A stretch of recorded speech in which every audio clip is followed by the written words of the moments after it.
He was the second man in the Third Reich and the first in hell. His name was Heinrich Himmler. To the world, he was the ruthless architect of the Holocaust, the master of the SS, the creator of the death camps. But to one little girl, he was simply Papi, the most caring father in the world, who sent her dolls and read her bedtime stories. This story is not just a biography. It is a shocking investigation based on thousands of pages of his secret diaries and personal letters. How did an executioner and a family man coexist in one person? What was hidden behind his occult rituals at Wewelsburg Castle? And why did loyal Heinrich ultimately betray his Führer? From his first childhood resentment to his last breath with a cyanide capsule in his mouth, the journey from an inconspicuous young man to the lord of an empire of death. A story that proves the most terrifying evil is the evil with a human face. Night descends on Prussia like a thick velvet blanket, shrouding the grim pines and frozen lakes in its silent dominion. In the heart of this forest kingdom, at the secret headquarters known as Hochwald, a light burns in only one window. There, hunched over a massive oak desk, is a figure whose name already strikes an icy dread into the hearts of millions, though most have never seen his face. This is Heinrich Himmler, Reichsführer of the SS, the second most powerful man in the Third Reich's hierarchy, the high priest of the Black Order. His slender, almost feminine fingers grip a fountain pen, but he is not signing another death warrant or approving a plan for a new crematorium. He is writing a letter. Tender, ornate letters form on the snow-white paper, creating words full of fatherly love and touching concern. The recipient is his adored daughter, Gudrun, his little Papi. He writes to her about how much he misses her, about a squirrel that leaped along the branches outside his window, and about how he will soon return and bring her the very best gift. In these lines, there is not a shadow of the all-consuming darkness he himself has unleashed upon the world. And in this contrast lies the most terrifying emotional hook. The man whose will doomed millions of children to an agonizing death was, in these moments, simply a Papi who tenderly loved his only child. By day, his world looked entirely different. It was a universe of sterile cruelty, framed in orders, directives, and reports. Millions of human lives were reduced to neat columns of numbers on paper, and the fates of entire nations were decided by the stroke of a pen on a map. His workday was scheduled with a frightening methodicalness more befitting an accountant than an apostle of death. A morning inspection of the Einsatzgruppen, a report on the efficiency of mobile gas vans, a meeting on the logistics of sending new transports to Auschwitz. Then, lunch, consisting of vegetarian dishes, for the Reichsführer was concerned about his health. After lunch, the approval of the budget for medical experiments on prisoners.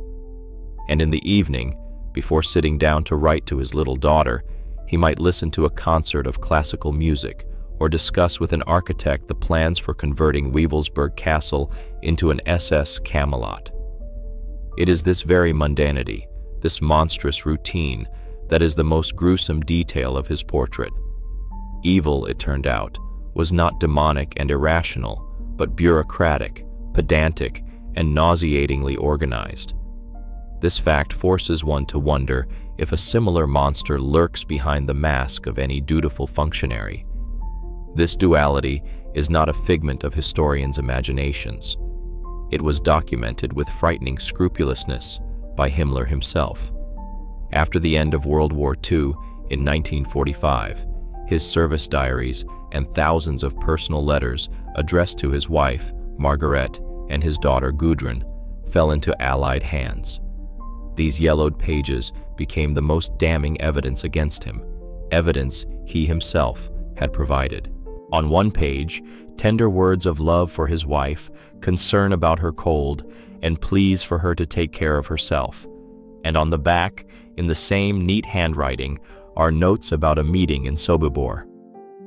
Was present for the execution, ordered the gas chambers to be enlarged. In the evening, a banquet hosted by SS officers. Studying these documents is like a descent into the darkest cellars of the human soul, where vials of poison and jars of homemade jam sit on the same shelf. This documentary precision, this contrast between family idol and the protocols of genocide, is the main emotional hook. The viewer sees not a reenactment, but authentic artifacts, touching the icy fabric of evil itself. The world of little Gudrun Berwitz, née Himmler, was built on this man's love. To her, he was not the architect of the Holocaust. He was Papi, the kindest, most caring, and most powerful father in the world. He sent her dolls from occupied countries, carried her on his shoulders in the garden of their villa on Lake Tegernsee, and told her bedtime stories about ancient Germanic heroes. Photographs have survived. Here is a happy, fair-haired girl sitting on the lap of her smiling father in his impeccable SS uniform. This idyllic image, frozen on film, is a slap in the face. A child, the symbol of innocence, in the arms of a man who destroyed that innocence on an industrial scale. Until the end of her long life, well into the 21st century, Gudrun would sacredly believe in the shining image of her father, denying all accusations and dedicating herself to helping former Nazis. This fact gives rise to another agonizing question. Was her love blind, or was it a conscious attempt to preserve the only world she knew, even if it was built on a foundation of ash and bone? But Himmler was not just a functionary, not a soulless cog in the machine of the Nazi regime. He was its chief architect, its ideologue, and its high priest. This former agronomist, failed officer, and sickly young man from a respectable Bavarian family was obsessed with the idea of creating a new Aryan race. His mind, lacking true depth, was a bizarre mixture of racist theories, occultism, and pseudo-historical fantasies. He saw himself as the reincarnation of the medieval German king Henry the Fowler. He transformed the SS into a semblance of a knightly order with its own rituals, castles, and mythology. For him, the Holocaust was not just the solution to the Jewish question, but a sacred mission, an act of racial hygiene, a cruel but necessary operation to cleanse the world. The realization that the most terrible crimes in human history were committed not out of cynical calculation, but out of a fanatical belief in one's own righteousness, is far more frightening. This was not evil for evil's sake. This was evil that considered itself good. So, who was Heinrich Himmler? A caring father who taught his daughter to be honest and kind while simultaneously ordering sadistic medical experiments on other children. A pedantic bureaucrat who could be moved to tears by Wagner's music but could coolly calculate the capacity of crematoria. Or a mystic visionary who sincerely believed he was building a 1,000-year paradise on earth by pouring a foundation of blood. This story is not just a biography of one of history's bloodiest executioners. It is an attempt to gaze into the abyss, to understand the nature of the banality of evil, about which Hannah Arendt wrote. It is an investigation into how an ordinary, unremarkable person can transform into a monster while maintaining a facade of normalcy. Our story will take you on this journey, from a modest childhood in Landshut to a disgraceful suicide in Lüneburg, to find the answer to the main question: how can tenderness and genocide coexist in a single human soul? And more terrifyingly, is this monstrous capacity for self-deception and compartmentalization a hidden, dark potential lurking within human nature itself? Heinrich Himmler's story begins not in the roar of battles or the ominous silence of camp barracks, but in the quiet, respectable world of Bavaria at the turn of the century. He was born on October 7, 1900, in Munich, into a family that was a model of bourgeois piety and order. His father, Heinrich Himmler, was not just a teacher, but a headmaster, a man of unimpeachable authority, a conservative to the core whose word was law. His mother, Anna, was the embodiment of piousness and domestic comfort, the guardian of a hearth where strict Catholic rules and iron discipline reigned. Behind the facade of this Biedermeier coziness, in an atmosphere of daily prayers and impeccable obedience, the boy who was destined to become one of history's greatest criminals was growing up. And herein lies the first, most profound paradox. The monster's cradle was woven from virtue, order, and faith, making one wonder if suffocating propriety is not the most fertile ground for absolute evil to grow. Heinrich's childhood was not marked by rebellion or brilliant talents. On the contrary, he was a sickly, frail boy who perpetually suffered from stomach ailments. His face, lacking any strong features, was adorned with thin-rimmed glasses that he wore from an early age, making him an object of ridicule for his peers. He was weak in gymnastics, clumsy in games, and preferred the solitude of books to boisterous company. He compensated for this physical weakness and social awkwardness with feverish diligence in his studies. He was a model student, pedantic and dutiful, always striving to earn the praise of his strict father.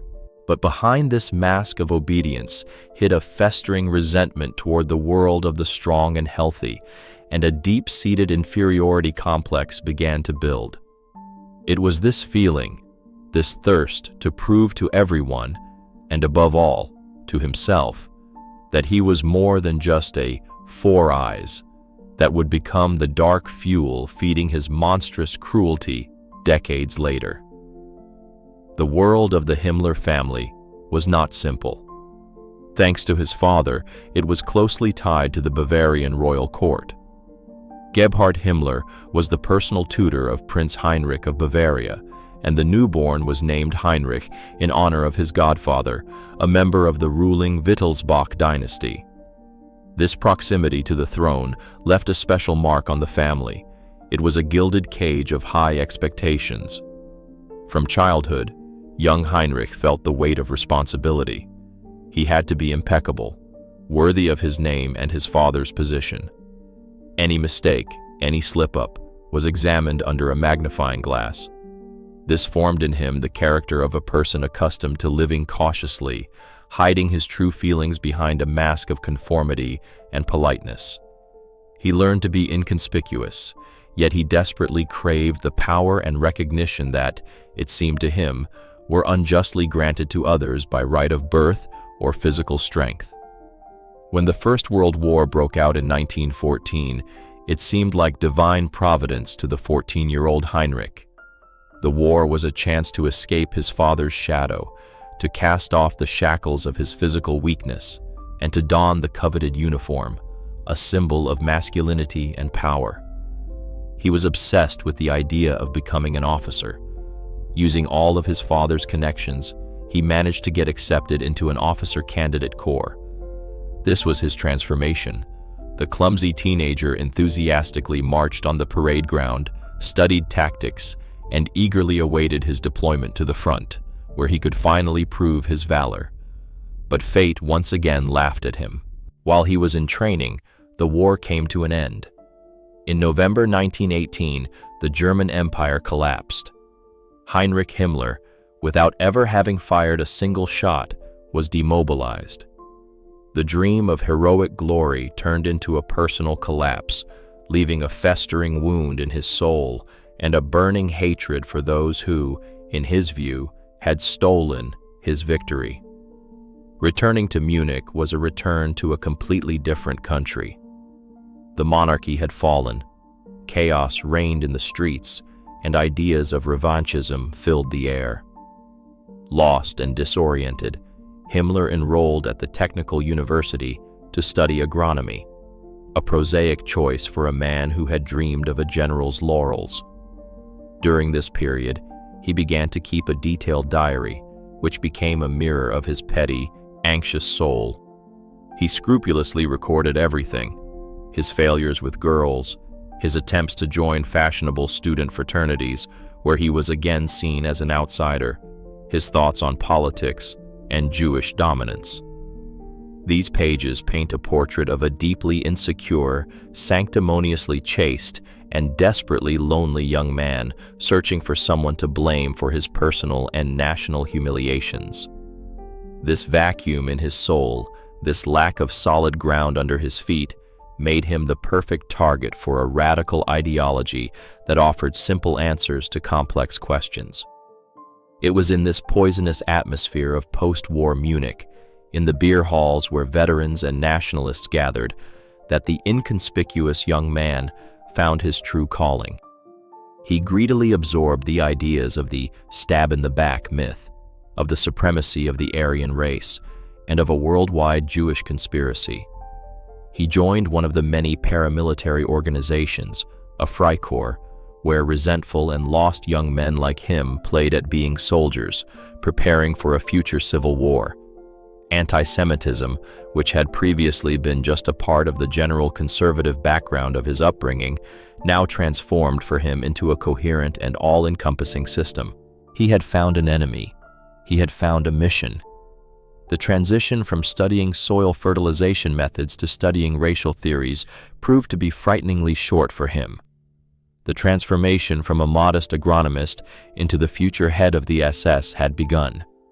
All that remained was to wait for the appearance of a leader who would show him the way.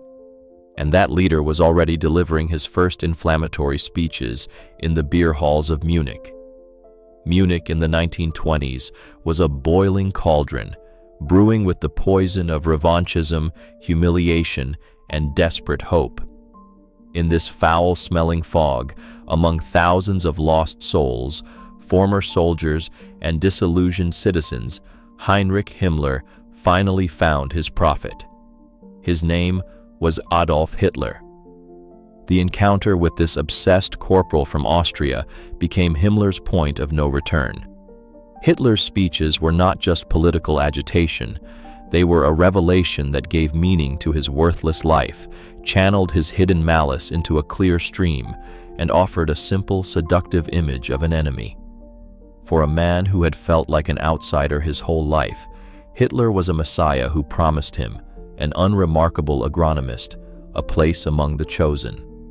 This was not a political alliance, it was an initiation into a cult, where blind faith and absolute obedience to the leader replaced conscience and reason. And Himmler, his soul starved for order and authority, eagerly placed it in the service of this newfound devil. The first test of his loyalty came with the infamous Beer Hall Putsch on November 9, 1923. In this farce, played out on the streets of Munich, Himmler's role was laughably insignificant, yet symbolic. He was not a warrior, but a standard-bearer. He was entrusted with carrying the imperial war flag of the Reichskriegsflagge stormtroop, an organization he had joined. While Hitler and his comrades marched toward police cordons, this nearsighted young man in glasses, dressed in a borrowed uniform, stood to the side, clutching the flagpole. The putsch failed spectacularly. 16 Nazis were killed, and Hitler was arrested. It seemed like an inglorious end. But for Himmler, this day was a baptism.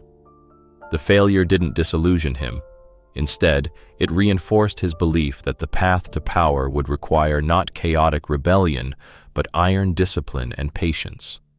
He had tasted the intoxicating flavor of history, even if from the sidelines, and that taste forever poisoned his blood. After the putsch failed and the Nazi Party was banned, Himmler once again faded into obscurity, but he was no longer the same man. He traveled through Bavaria on his motorcycle, giving speeches, creating cells of supporters, and keeping a card file on potential enemies. He was tireless, meticulous, and absolutely devoted to the cause, even while its leader sat in prison. In August 1925, shortly after the party was re-established, he joined the NSDAP with party number 168. At the same time, he joined a tiny elite unit created for the Führer's personal protection, the Schutzstaffel, or SS for short. In those days, it was a group of a few dozen men, a mere shadow compared to the massive stormtroopers, SA, led by Ernst Röhm. No one, absolutely no one, could have predicted at that time that this modest squad of bodyguards in black shirts, under the leadership of this pedantic clerk, would grow into the most powerful and sinister organization in human history. The key moment came on a cold January day in 1929. Hitler, who valued Himmler not for his charisma or strength, but for his dogged loyalty and incredible diligence, appointed him Reichsführer of the SS. The appointment seemed almost like a joke. Himmler was given control of an organization numbering only 280 men. His predecessor had resigned, disillusioned by the complete lack of prospects. Ernst Röhm and his boisterous stormtroopers, numbering in the tens of thousands, looked upon Himmler and his asphalt soldiers with open contempt.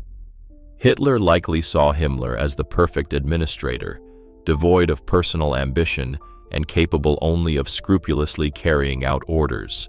It was one of the greatest personnel errors in history, an error that would cost the world millions of lives. The Führer handed the keys to the future kingdom of terror to a man he considered to be merely a loyal clerk. But the clerk had a grand, monstrous plan. Himmler saw the SS not just as a guard unit, but as the nucleus of a future racial state, a black order, a new aristocracy of blood and soil. He immediately began to transform the SS into a closed caste, admitting members only on the basis of the strictest racial criteria.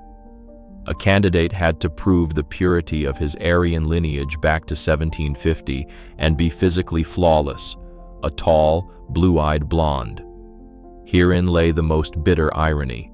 Himmler himself, short, dark-haired, with poor eyesight and chronic stomach problems, would not have passed his own racial selection board.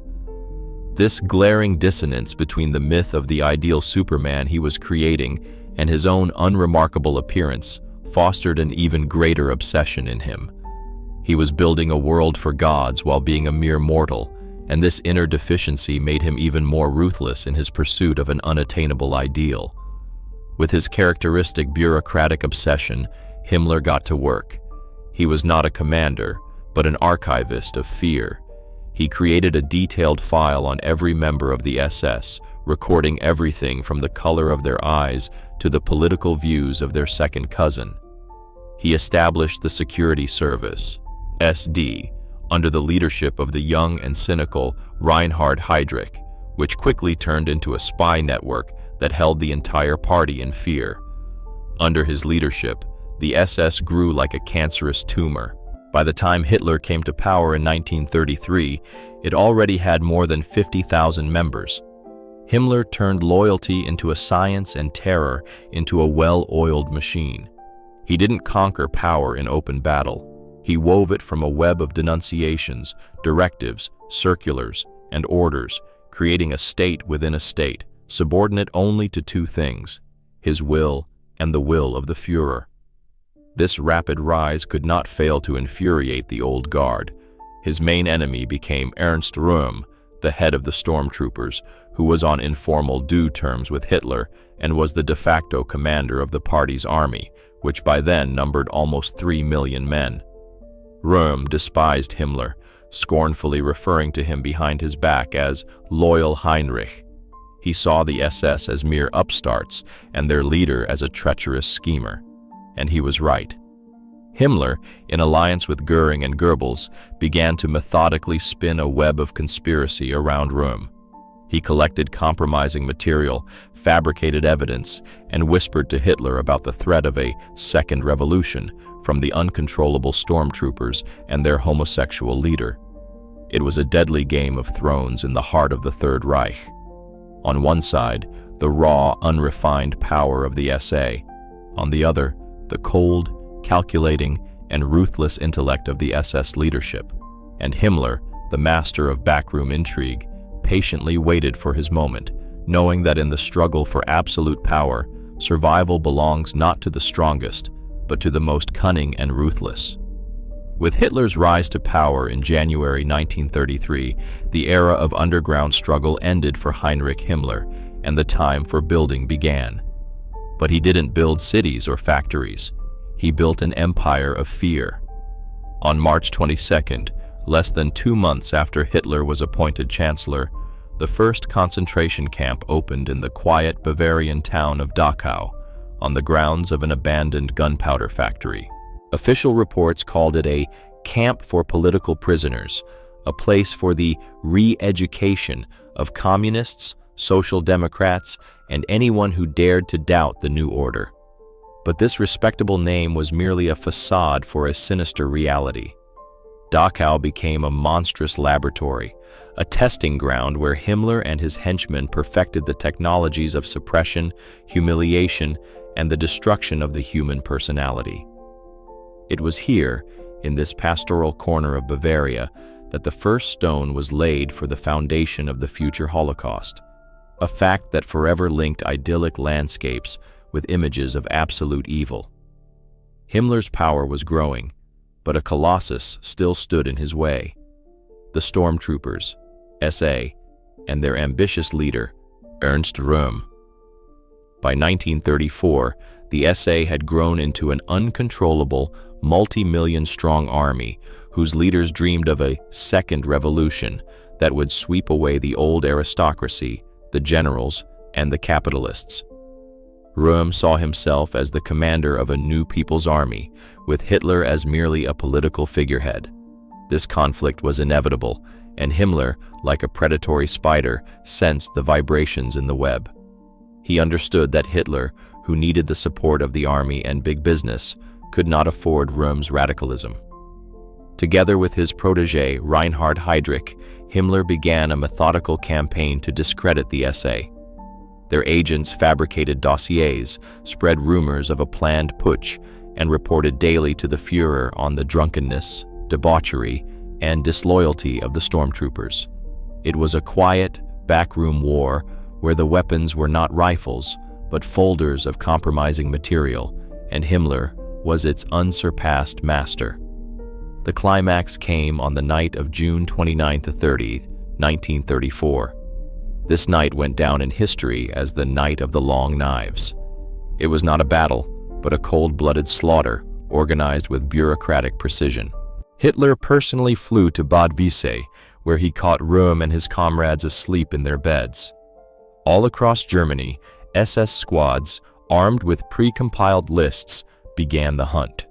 They burst into homes, dragged people into the streets, and shot them without trial. Within hours, the SA leadership was decapitated. Loyal comrades with whom Hitler had shared beers in Munich's pubs were killed like rabid dogs.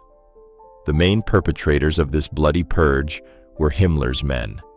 His Black Order had passed its most terrible test of loyalty, proving that for the Führer, they were ready to commit any crime, even the murder of yesterday's comrades.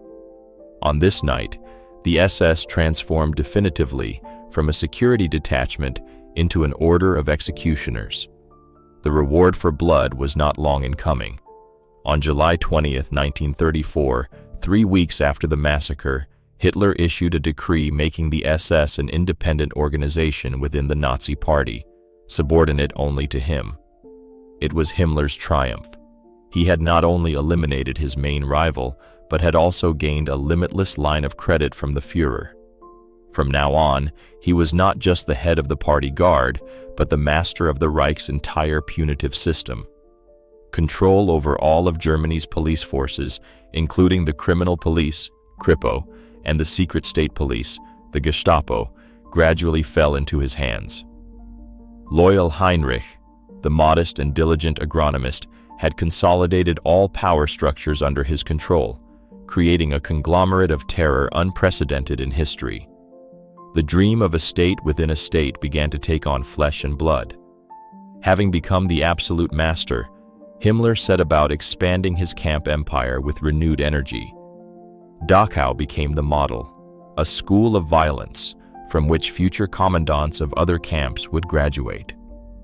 The system's management was entrusted to Theodor Eicke, a man whose cruelty was almost pathological. It was Eike who developed a detailed set of rules for the camp guards, turning sadism into an official duty.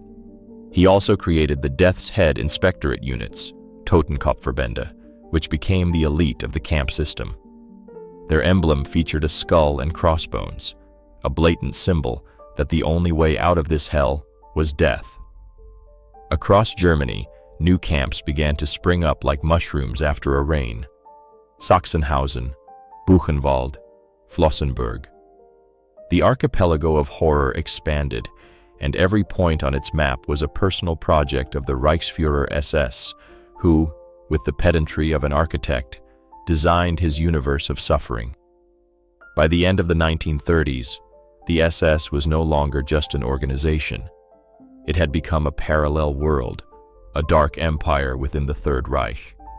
It had its own troops, the Waffen-SS, which by the end of the war would become a full-fledged army competing with the Wehrmacht. It had its own gigantic economic empire based on the ruthless exploitation of slave labor from prisoners. It had its own ideology, its own value system, and even its own religion, an occult cult of Aryan blood.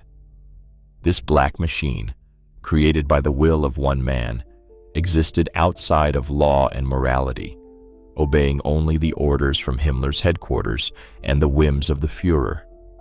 It was something more than just terror. It was an attempt to create a new civilization based on the right of the strong, racial supremacy, and absolute contempt for human life. And Heinrich Himmler, the inconspicuous young man from a good family, was its high priest and chief architect. While the SS empire expanded, devouring lands and human lives, Heinrich Himmler, with the same methodicalness, built a cozy refuge for himself and his family.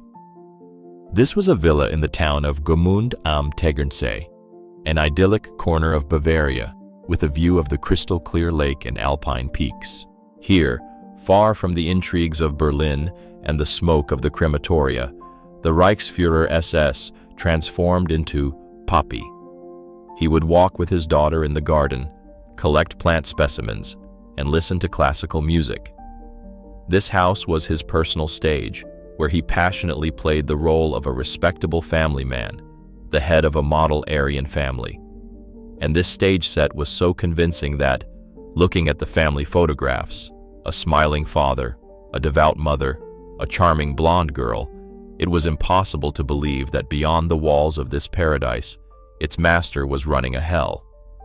This gap between the facade and reality is the most horrifying exhibit in the museum of his life. The center of this constructed universe was his daughter, Gudrun, whom he affectionately called Papi, or Dolly. His letters to her and his wife, Margaret, discovered after the war, are the most shocking psychological document of the era. They are filled with tenderness, mundane details, and fatherly concern. He worries about his daughter's cold, asks about her grades, and promises to bring her chocolate from his trip. But it is the dates and locations from which these letters were sent that transformed them from sentimental correspondence into protocols of madness. We have a lot of work today, but in the evening, I will be thinking of my little daughter, he writes from his field headquarters, just a few kilometers from a mass execution site.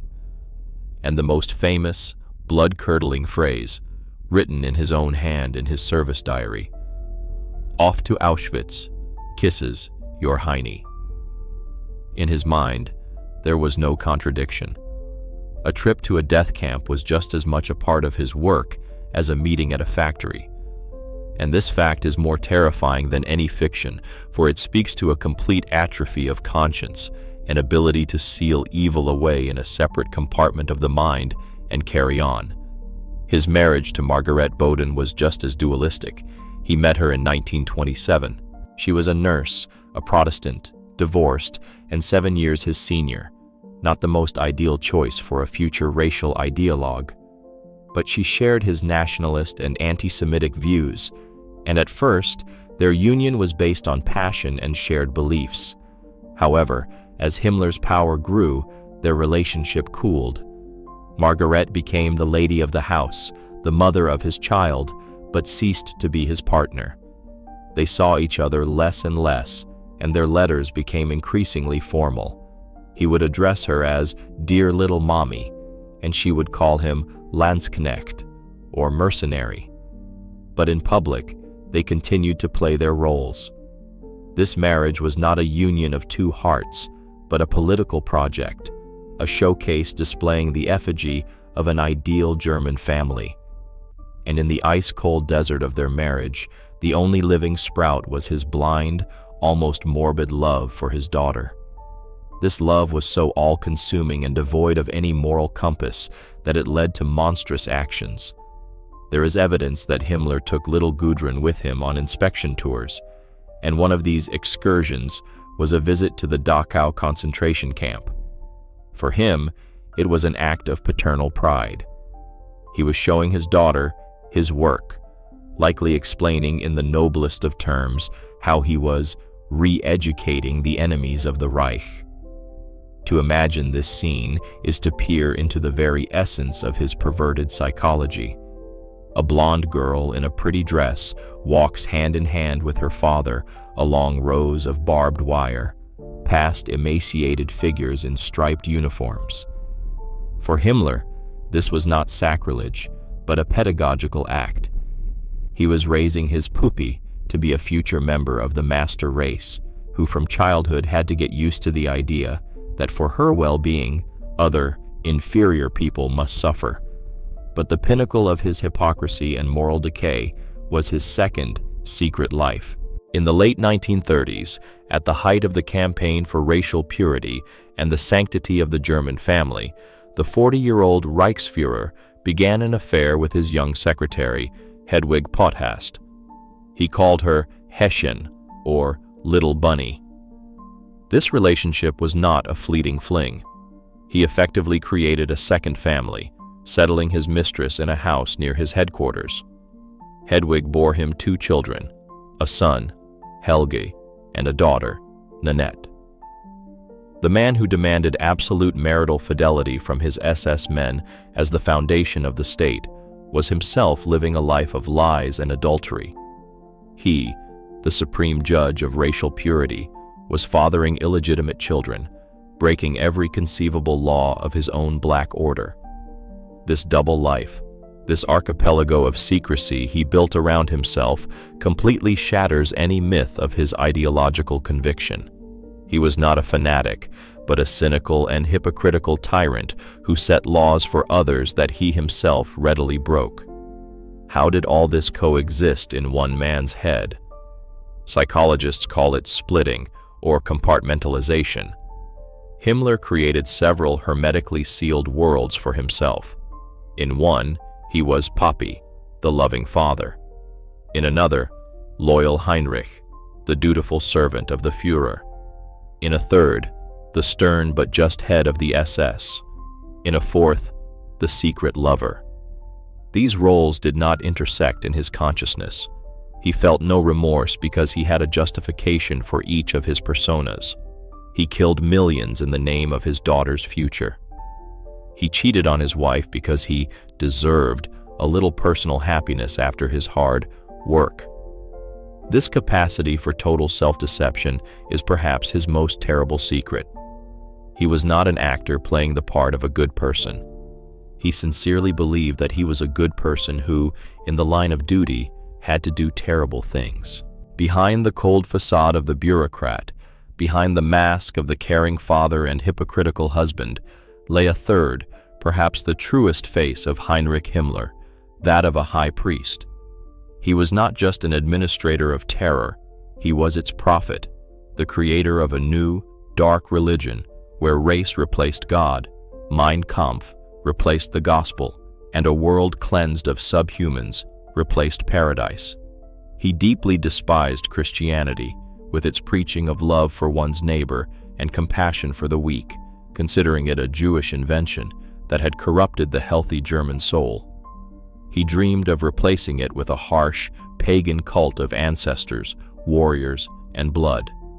And herein lies the most terrifying intellectual hook. For him, the Holocaust and the entire machinery of extermination were not just politics, but a holy rite, an act of sacred cleansing, a cruel but necessary ritual on the path to creating a new world. The central myth in his personal universe was a fanatical belief that he was the reincarnation of Henry the Fowler, a Saxon duke who became the German king in the 10th century.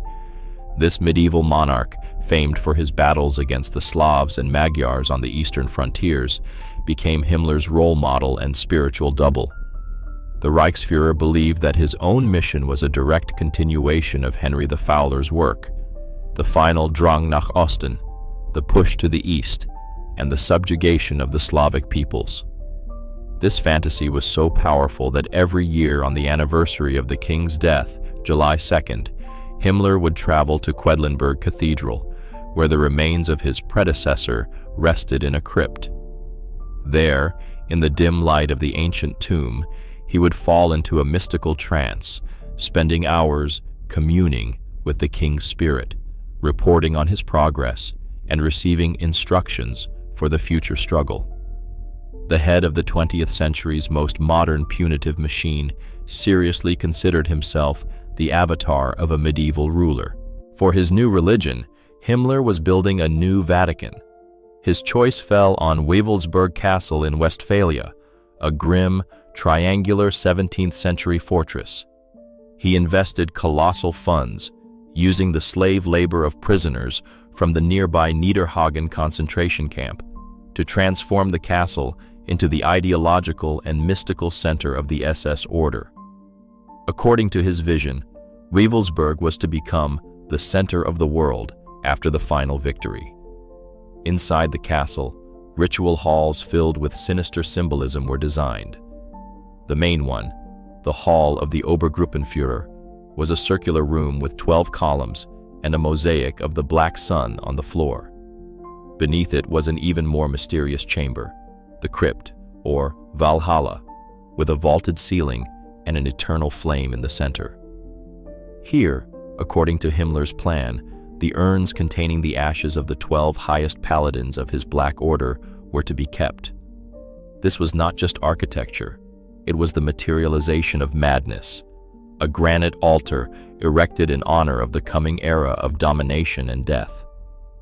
To provide a scientific foundation for his mystical fantasies, Himmler created one of the Third Reich's strangest and most sinister organizations in 1935, the Ahnenerbe, ancestral heritage.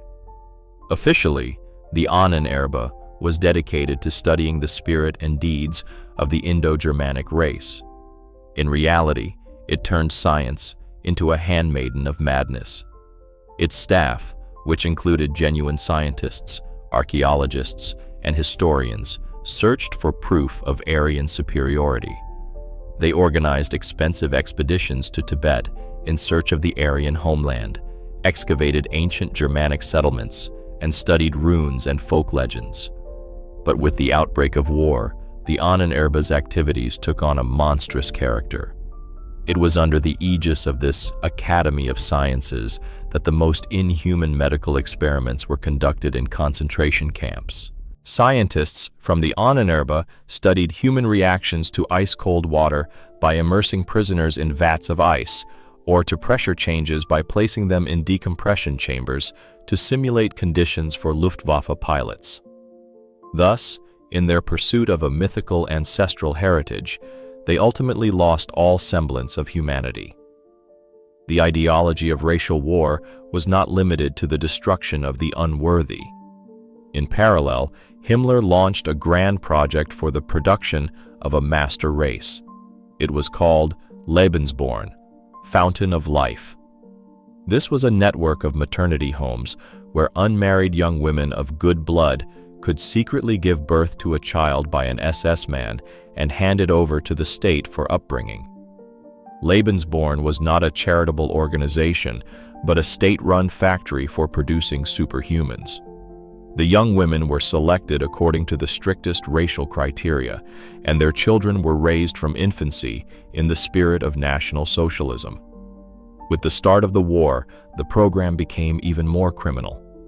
Lebensborn staff began to engage in outright kidnapping, selecting fair-haired and blue-eyed children who met Aryan standards from occupied countries, mainly Poland and Yugoslavia.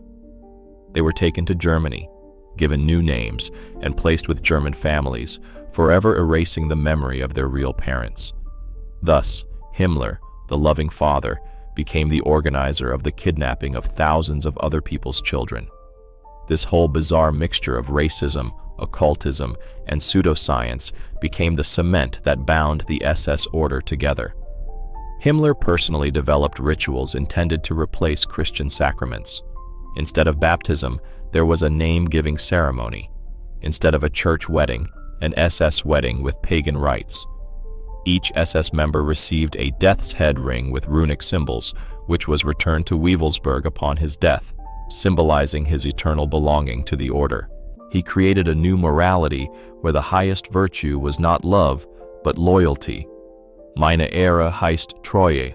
My honor is called loyalty, read the motto on SS belt buckles.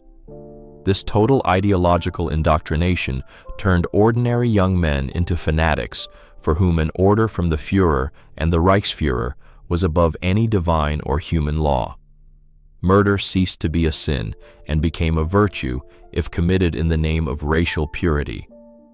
It was this gruesome mix of pseudoscience, pagan mysticism, and racial hatred that became the ideological engine for the most horrific crime in history, known as the final solution to the Jewish question.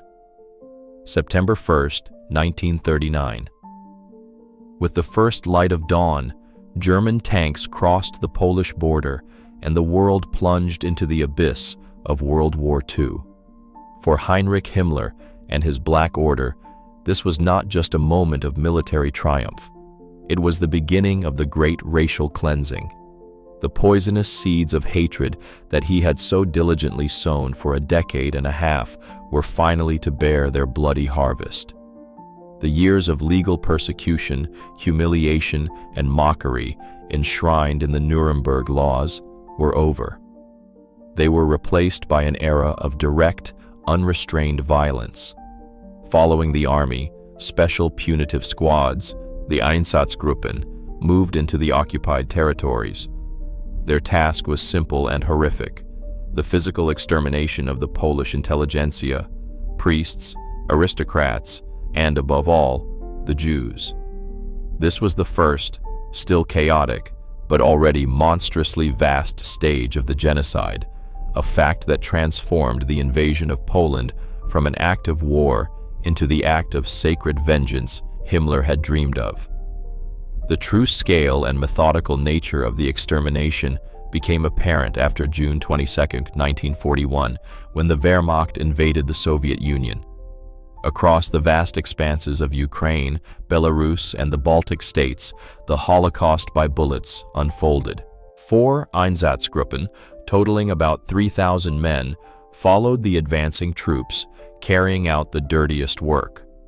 The method was refined to a point of automation. Jews were herded into ravines, to the edges of forests, or to pre-dug pits, forced to undress, and shot with machine guns and rifles. In August 1941, Himmler personally arrived in Minsk to inspect one of these actions. He was standing at the edge of a pit when another batch of victims was executed. According to eyewitnesses, the sight of blood and flying fragments of human bodies brought on a bout of nausea. But he was horrified not by the moral aspect of what was happening, but by its unaesthetic nature and the psychological impact on his men.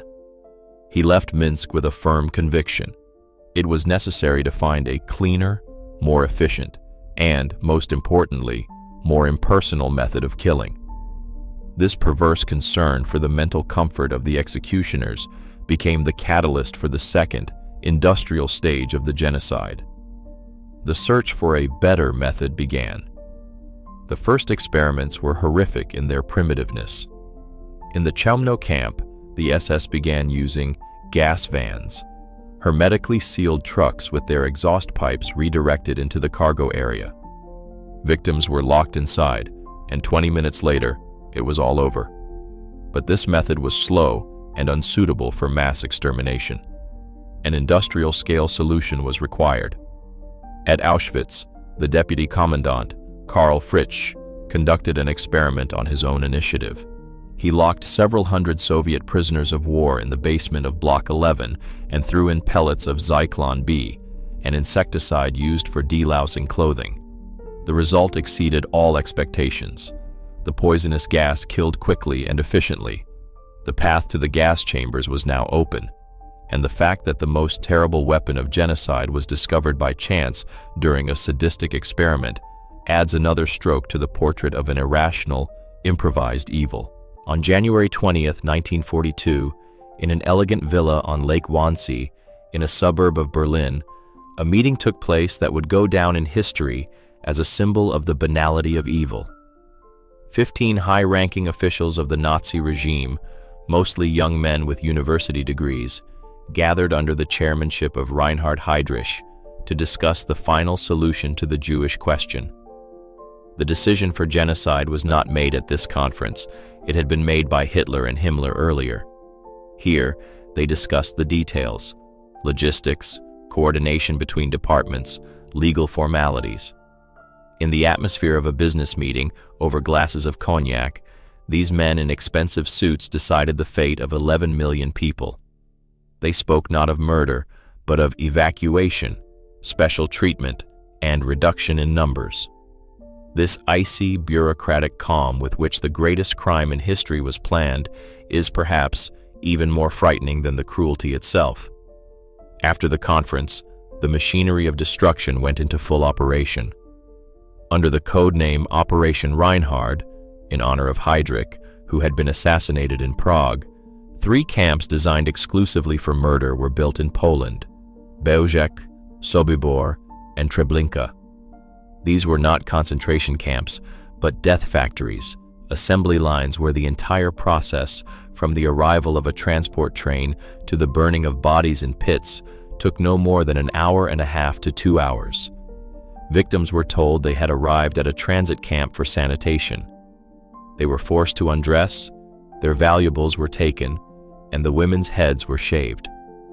Then they were herded down a narrow corridor, which the SS cynically called the road to heaven, straight into the showers, gas chambers where carbon monoxide from diesel engines was piped in. In 2 years, about 1.5 million people were murdered in these 3 camps. This system, created under Himmler's personal supervision, became the apotheosis of his organizational genius, placed at the service of pure evil. The pinnacle and most recognizable symbol of this empire of death was the Auschwitz-Birkenau camp complex. Unlike the Operation Reinhard camps, Auschwitz combined the functions of a concentration camp, a center of slave labor for the gigantic IG Farben chemical plant, and the largest factory of destruction. It was here, on the railway ramp at Birkenau, that the fates of hundreds of thousands of people were decided. SS doctors, among them the infamous Joseph Mengele, conducted the selection. With a single motion of a cane, they sent people to the left or to the right, the strong and able-bodied to forced labor in the camp, the old, children, and the sick straight to the gas chambers. Over 1.1 million people were murdered at Auschwitz, 90% of whom were Jews. This image, a doctor in a white coat, dispassionately deciding who would live and who would die in 10 minutes, became the quintessence of the entire Holocaust: cold-blooded, scientific-like, and utterly inhuman. Himmler himself never spoke publicly about the details of the genocide, but he made no secret of it to his paladins, the senior leadership of the SS. In October 1943, speaking to Gruppenführers in Poznan, he delivered speeches that became his ultimate self-revelation. He spoke openly, even with pride. Most of you know what it means when 100 corpses are lying there, or 500, or 1,000. To have gone through this and remained decent, that has made us tough. This is a glorious page in our history that has never been and never will be written. In these words lies the essence of Himmler. He not only confessed to organizing mass murder, but presented it as an act of valor, a difficult trial that his men had honorably endured. He demanded that his murderers remain decent, meaning not to steal from the murdered or rape women, but he considered murder itself their sacred duty. He wrote his own verdict, acknowledging genocide as his greatest historical achievement. In 2016, a sensational discovery was made in the military archives in Podolsk, near Moscow, which shed a new, even more sinister light on the personality of Heinrich Himmler. His service diaries for the years 1938, 1943, and 1944 were found, over 1,000 pages filled with a neat, almost calligraphic handwriting. These records, captured by the Red Army at the end of the war and forgotten for decades, became the most detailed and terrifying evidence of what historians have called the banality of evil.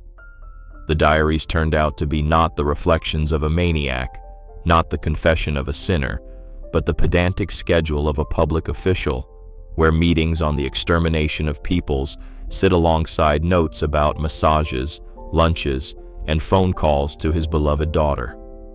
This was not the diary of a monster. It was the day planner of a genocide manager.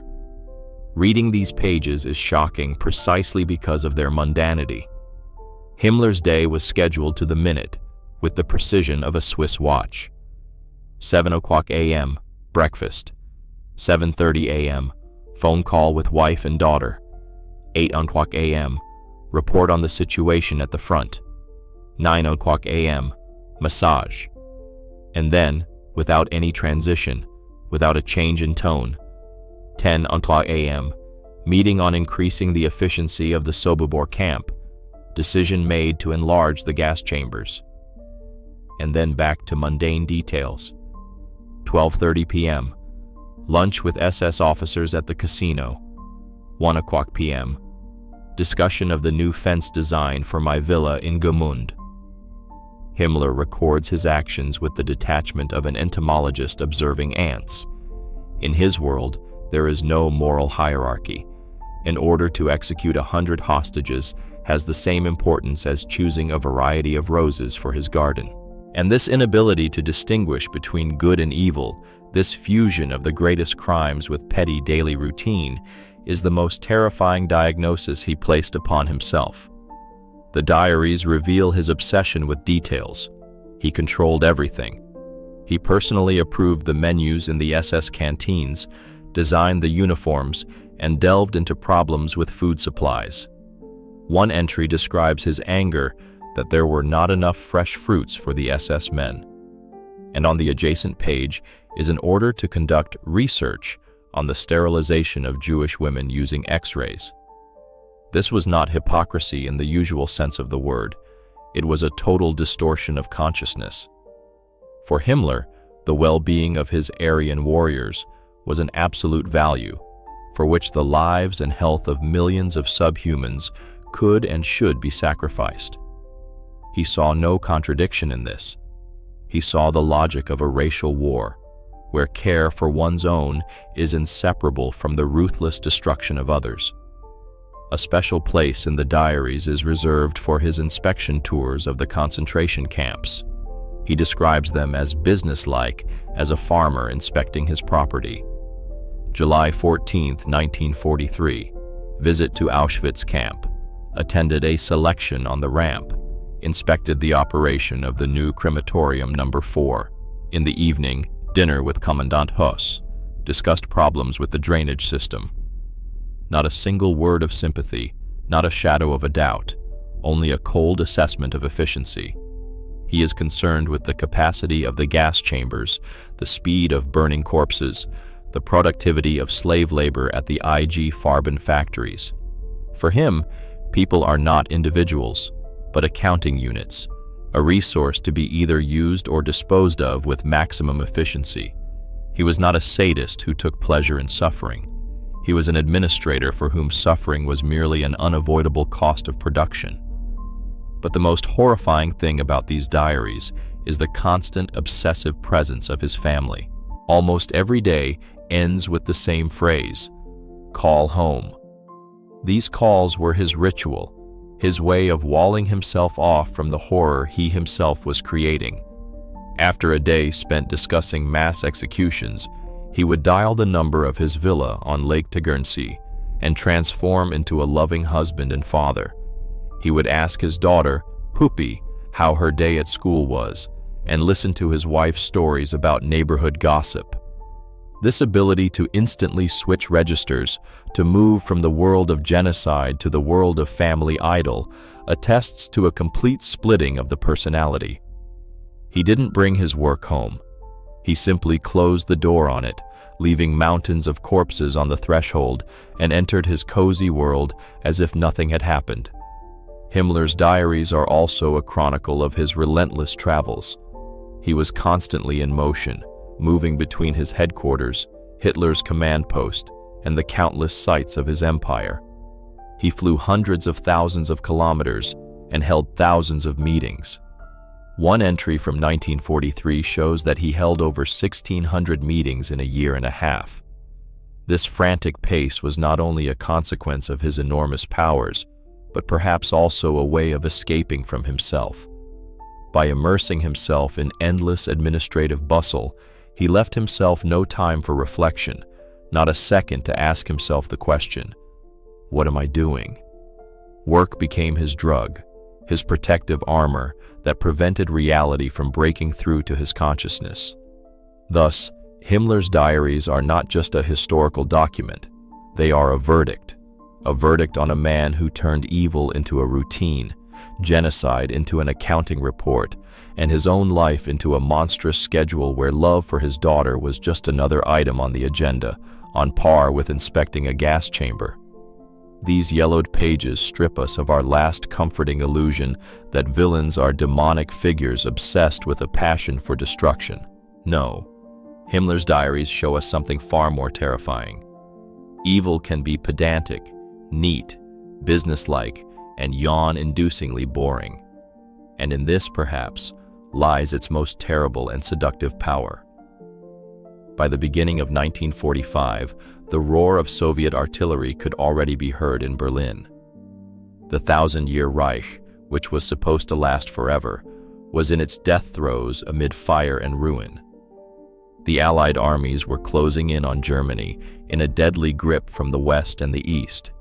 But in this atmosphere of total collapse and the twilight of the gods, Heinrich Himmler, the second most powerful man in the state, did not act like a faithful paladin ready to die beside his Führer.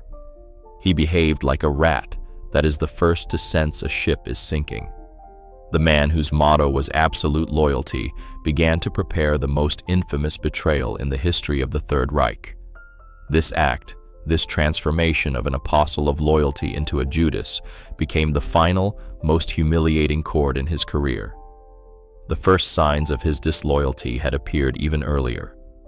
As military fortune turned against Germany, Himmler, who had always been merely Hitler's shadow, began to see himself as an independent political figure. He secretly met with opposition-minded generals, testing the waters for possible negotiations. After the failure of the plot and assassination attempt on Hitler on July 20, 1944, Himmler emerged as the main beneficiary. He not only led the merciless crackdown on the conspirators, but also secured an appointment as commander of the replacement army, gaining control over the formation of new divisions.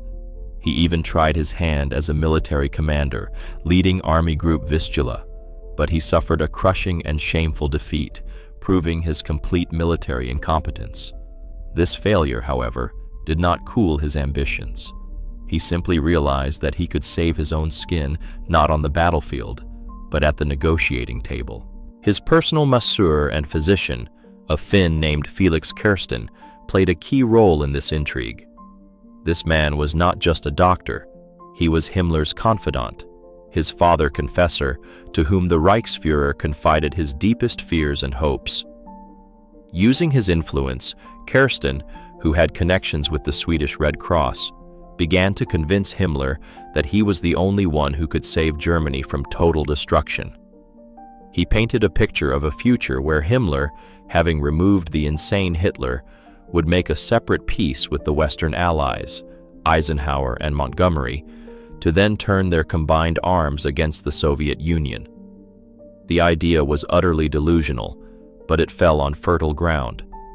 Himmler, blinded by vanity, seriously believed that the West would accept him as a savior from communism, forgiving him for Auschwitz and Treblinka. Using Kirsten and the head of his foreign intelligence, Walter Schellenberg, Himmler began secret, frantic negotiations. He made contact with a representative of the World Jewish Congress in Sweden, Norbert Mossur, promising to release some of the remaining Jewish prisoners in exchange for the West's favor. This was the height of cynicism. The man who had organized the final solution was now trying to trade the lives of his victims, using them as bargaining chips to save his own. He gave the order to stop the extermination of Jews and even to blow up the gas chambers and crematoria at Auschwitz, not out of remorse, but to cover his tracks. It was not an act of mercy, but a murderer's desperate attempt to destroy evidence before the police arrived. The apogee of his betrayal was a meeting with Count Folke Bernadotte, the vice president of the Swedish Red Cross. On the night of April 24, 1945, at the Swedish consulate in Lübeck, Himmler officially offered to have Bernadotte transmit the surrender of German forces on the Western Front. He claimed that Hitler was either already dead or would die within days, and that he, Himmler, was the new leader of Germany. Bernadotte, shocked by such an offer from Europe's chief executioner, immediately relayed this information to the Western Allies. The reaction was predictable. No one was going to negotiate with the architect of the Holocaust. Instead, the information about Himmler's betrayal was broadcast over the radio, and that broadcast was heard in the Führer's bunker. The news of loyal Heinrich's betrayal was the final, most terrible blow for Hitler. He flew into an uncontrollable rage. He could still understand the betrayal of Göring, who had also tried to seize power. But Himmler, the man who was his most devoted student, his creation, his Mephistopheles. In his political testament, dictated a few hours before his suicide, Hitler declared Himmler and Göring traitors, expelled them from the party, and stripped them of all their posts. He ordered Admiral Dönitz, his unexpected successor, to arrest and execute the traitor. Thus, in the final hours of the Third Reich, its creator and its chief executioner cursed each other. The symbolic union of the devil and his best student disintegrated in fire and hatred. Himmler himself, who was in Flensburg, where Dönitz's new government was based, refused to believe in his failure until the very end. He appeared before Dönitz and offered his services as the second man in the state, perhaps the chief of police. The proposal was so absurd that even in that surreal atmosphere, it provoked only a bitter laugh. Dönitz, realizing that Himmler's name was toxic and made any negotiations with the Allies impossible, coldly rejected his offer. In an instant, the most powerful man in the Reich, the master of the Black Order, was transformed into a useless fugitive, despised by former enemies and former allies alike. His empire had collapsed. His own Führer had betrayed him. He had nothing left but to try to save his own pathetic life. After Admiral Dönitz contemptuously rejected his services, Heinrich Himmler, the man who held the fates of millions in his hands, found himself in an absolute vacuum. He was an outlaw, declared a traitor by his Führer, and wanted as the #1 war criminal by the Allied forces. The all-powerful Reichsführer of the SS, the master of an empire of fear, had turned into a hunted animal, searching for a hole to hide in. Shaving off his famous mustache, putting a patch over one eye, and dressing in the shabby uniform of a sergeant major of the secret field police, he tried to dissolve among the thousands of other refugees and demobilized soldiers flooding the roads of a ruined Germany. He took a false name, Heinrich Hitzinger, one of the many aliases he had used for his secret operations. But this masquerade was a pathetic parody of the power he once wielded. The master of the world of shadows had himself become a shadow, and in this lay the ultimate bitter irony. Together with a small group of his most loyal adjutants, just as lost and frightened as he was, he headed south, trying to make his way to his native Bavaria. The purpose of this escape was vague. Perhaps he naively hoped to hide in the Alps. Perhaps he had no plan at all and was simply obeying the instinct of self-preservation. His journey was agonizing and humiliating. The man who used to travel in personal trains and limousines now walked on foot along muddy roads, slept in barns, and ate whatever he could find. He was constantly stopped at patrol posts, but it never occurred to any of the common soldiers that this stooped, unremarkable little man with glasses and an eye patch was the infamous, bloody Himmler, whose name terrified children all over Europe. He was too inconspicuous, too gray to match his demonic image. The end came on May 21st, 1945, almost 2 weeks after Germany's surrender. Himmler's group was stopped at a bridge in the village of Mainstedt by a British patrol consisting of liberated Soviet prisoners of war serving under British command. Himmler-Hitzinger's false documents seemed suspicious to them, although they did not recognize him. He and the others were detained and sent to a prisoner of war camp in Barnstorf. It was here, among thousands of fugitives just like him, that Himmler made his last, fateful decision. He likely realized that hiding further was pointless and that he would be identified sooner or later. He decided to reveal his identity, still naively believing that as a high-ranking prisoner he would be negotiated with, perhaps even by Field Marshal Montgomery himself. It was the last desperate flicker of his incorrigible vanity. On May 23rd, at an interrogation camp in Lüneburg, he demanded to see the commandant and, removing his eye patch, coldly announced, "I am Heinrich Himmler." The phrase had the effect of an exploding bomb. The British officer, Captain Tom Sylvester, immediately ordered him to be searched. Himmler was forced to undress and was thoroughly examined, as they feared he might be hiding a weapon. The doctor conducting the examination noticed an object in Himmler's mouth and tried to remove it. At that very moment, with a sharp movement of his jaw, Himmler bit down on the cyanide capsule he had been hiding in his mouth the whole time. Death was instantaneous. The agony lasted only a few seconds. Thus, on the dirty floor of an interrogation hut, in the presence of a few stunned British officers, the life of one of the most powerful and cruel men of the 20th century came to an inglorious end. His suicide was a final act of cowardice.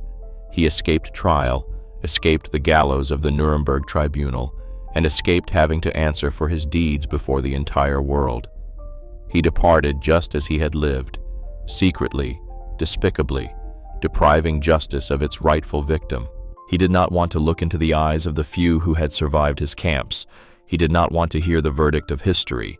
His end was not a tragedy, not a heroic sacrifice, but simply the final punctuation mark in the life of a man who had feared responsibility his entire life.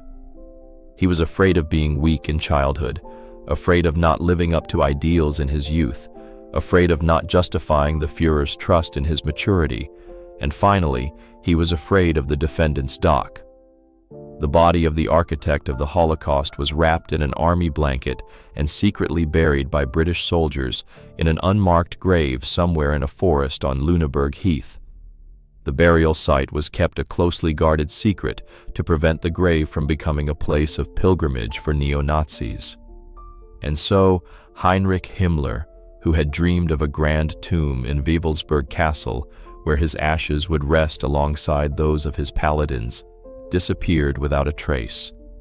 Of the man who controlled millions of lives, nothing remained but a few blurry photographs taken just after his death, and an eternal question that still has no answer. Heinrich Himmler's empire turned to dust. The 1,000-year Reich that he had so diligently built lasted only 12 years. The dreams of a new Aryan aristocracy, of Wewelsburg Castle as the center of the world, of a pantheon for his Black Order, all were washed away by the tide of history. Of the man who was second in the hierarchy of the most powerful totalitarian regime, nothing remained but an unmarked grave somewhere in the forests of Lüneburg Heath. His legacy is not granite monuments, but a gaping void, a black hole into which millions of human lives were pulled. His story is not an epic of a tyrant's rise and fall, but a parable of how the most grandiose and monstrous ambitions can be born in the most insignificant and mediocre of souls, leaving behind only ash and an eternal cold. What became of his families, those two islands in his hypocritical world? His wife, Margaret, and daughter, Gudrun, were arrested but eventually released. Margaret lived out her life in obscurity, never able, or perhaps never willing, to comprehend the scale of her husband's crimes. His mistress, Hedwig Potthast, along with their two illegitimate children, also disappeared into the post-war chaos, changing her name. But the most terrifying and living legacy of Himmler was his adored Papi. Gudrun Burwitz, until her death in 2018, remained his last and most loyal follower. She dedicated her life to Holocaust denial and to helping former Nazis through the organization Stille Hilfe, Silent Aid. This unwavering daughterly love, carried through decades, became the most gruesome monument to his double life. The monster had managed to create for his child such a convincing illusion of goodness that she preferred to live in that lie rather than accept the truth. And yet, Himmler left behind something more tangible than a cursed memory. He left the most terrible archive in history, thousands of his personal letters, service memos, and diaries. This was his main tool of control, his bureaucratic all-seeing eye. And by a cruel irony of fate, it was these very documents, which he had so pedantically collected, that became the most exhaustive proof of his guilt.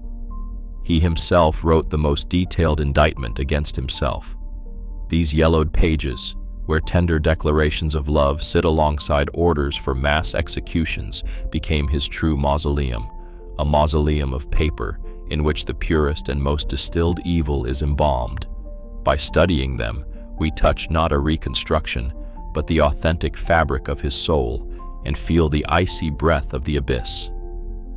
Heinrich Himmler's story forced the world to look at the nature of evil in a new way. The philosopher Hannah Arendt, observing the trial of another architect of the Holocaust, Adolf Eichmann, coined the term the banality of evil.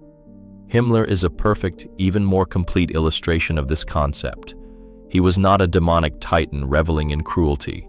He was a petty bourgeois, a pedant, a careerist who organized genocide with the same scrupulousness with which he raised chickens on his farm. His evil lacked pathos. It was clerical, routine, packaged in folders stamped secret.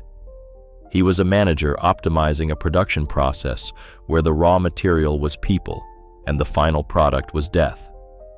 And this ordinariness, this frightening normality of the monster, is the most important and most disturbing lesson of his life. So who was he, this inconspicuous young man from a good family? Was he a unique product of his era, a result of the humiliation of Versailles, the economic crisis, and the poisonous ideology of Nazism? Or is the phenomenon of Himmler a timeless warning to humanity about its own dark potential?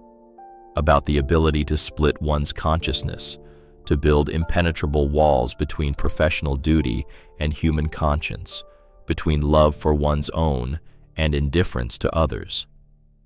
The main question his story leaves us with is directed not at the past, but at the present. Does the shadow of this diligent student and caring father not lurk in the darkest corners of any bureaucratic system, any corporation, any ideology that places efficiency above humanity? Does it not lurk in each of us, this terrible ability to close our eyes to evil if it is committed somewhere far away and in the name of a higher purpose? The answer to this question must be sought not in the archives, but in our own souls. Thanks for watching to the end. If you liked it, please give it a like, subscribe, and don't forget to hit the bell so you don't miss new videos. There are more amazing stories to come. Take care of yourselves and your loved ones.